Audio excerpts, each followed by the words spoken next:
మా గౌరవ working president KTR గారి మరి ప్రెస్ మీట్లో మీరు అందరు పాల్గొన్నారు. అందరూ మేము ఎందుకు వచ్చామో మీకు తెలుసు. 11వ తారీఖున లగచర్లలో ఒక దుర్ఘటన జరిగింది.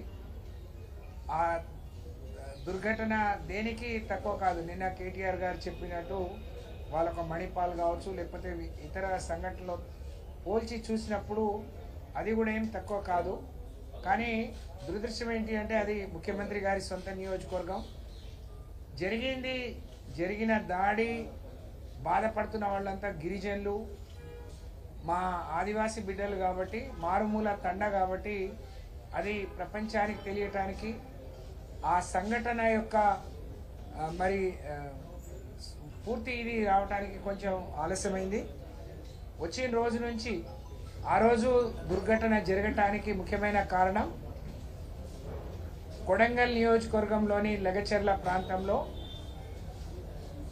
తెలంగాణ రాష్ట్ర ప్రభుత్వం ఒక ఫార్మా కంపెనీ తీసుకురావాలని చెప్పి ఫార్మా విలేజ్తోని అక్కడ 1300-1400 ఎకరాల భూమిని కొనుగోలు చేసే ప్రయత్నంలో భాగంగా ఎక్కువ మంది గిరిజనులు, దళితులకు సంబంధించిన భూములు, పట్టా భూములు మరి కోల్పోవాలి వస్తుంది. వాళ్ళ తాతలు, తండ్రులు, వాళ్ళ తరతరాలుగా వాళ్లకు వస్తున్న భూములు, మేము భూములు ఇయ్యము, వాటిని వదులుకోము అని చెప్పి ఎప్పుడైతే తెలిసినప్పటి నుంచి ఏ అధికారి వచ్చినా ఎవరు వచ్చినా వాళ్ళ నిరసనను వివిధ రూపాల్లో వివిధ స్థాయిలో వాళ్ళు తెలియజెప్పడం జరిగింది.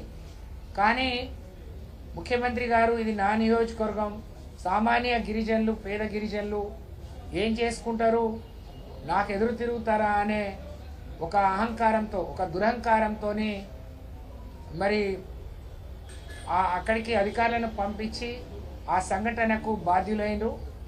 ఆ సంఘటనకు కూడా ఎవరు ఉద్దేశపూర్వకంగా కలెక్టర్ మీదనో ఇంకెవరి మీద దాడి చేయాలనే ఆ గిరిజనుల ఉద్దేశం కాదు.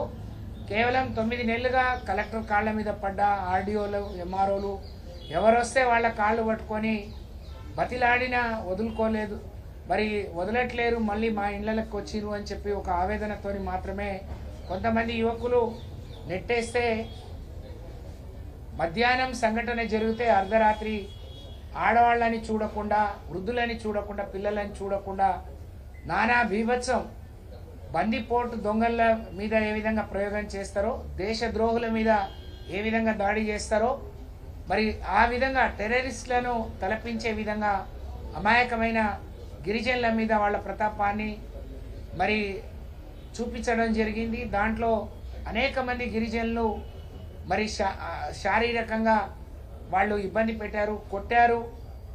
అక్కడి నుంచి 21 మందిని అరెస్ట్ చేసి ఇప్పటికే జైల్లో ఉంచారు. ఆడవాళ్ళని కూడా చూడకుండా వాళ్ళని విపరీతంగా కొట్టడం జరిగింది. ఈ రోజు వరకు అక్కడ ఎవరు పోయినా పోనీయకుండా భయానకమైన వాతావరణంలో ఆ తండను ఉంచడం జరిగింది. స్వతహాగా అక్కడ పార్లమెంట్ సభ్యురాలైన అరుణ గారు, లేకపోతే ఈటల రాజేందర్ గారు లాంటి వాళ్ళు పోయినా రానియకుండా అడ్డుకుంటున్నారు. వాళ్ళను పరామర్శిద్దామంటే కూడా మరి వాళ్ళు పెట్టే ఇబ్బందులు, వాళ్ళ పెట్టే చిత్రహింసలు, అక్కడ పోలీసులు భయపెడుతున్న తీరు చూసి గ్రామస్తులందరూ కూడా పారిపోవడం జరిగింది. తండాలన్నీ కూడా శ్మశాన నిశ్శబ్దాన్ని మరి తలపిస్తూ ఉన్నాయి.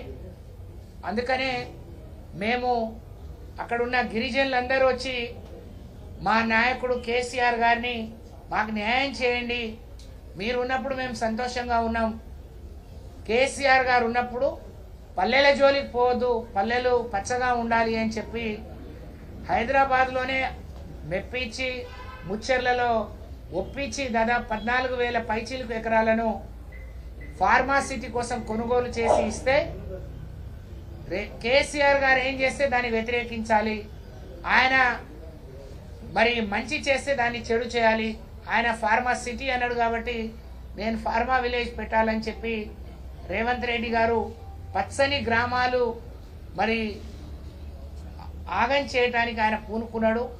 పచ్చని పంటలు చూస్తే ఆయనకు కళ్ళలో నిప్పులు పోసుకొని ఈరోజు ఓట్లేసి గెలిపించిన ప్రజలు మాకు ఎమ్మెల్యే ముఖ్యమంత్రి అయితే మేము బాగుపడతామని ఆశించారు. కానీ వాళ్ళకు తీరని ద్రోహం మరి తీరని అన్యాయం చేస్తూ వాళ్ళకు కనీసం అడిగే ప్రశ్నించే హక్కును కూడా కోల్పోతూ జీవించే హక్కును కూడా కోల్పోయే పరిస్థితి ఈరోజు లగచెర్లలో దాపురించింది. కాబట్టి వాళ్ళంతా కేసీఆర్ గారిని కలిసే ప్రయత్నంలో కేటీఆర్ గారు వాళ్ళని కలిసి వాళ్ళకి ధైర్యం చెప్పి వాళ్ళ భర్తలు జైల్లో ఉంటే వాళ్ళని కూడా పరామర్శించి వాళ్ళకు మద్దతు ఇచ్చిన నెపం మీద మా మాజీ ఎమ్మెల్యేని కూడా అరెస్ట్ చేశారు. 21 మందిని అరెస్ట్ చేశారు.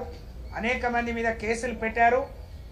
భూములు ఇవ్వకపోతే ఈ ఇన్సిడెంట్ ఇంత పెద్ద సంఘటన జరిగిన తర్వాత రేవంత్ రెడ్డి గారి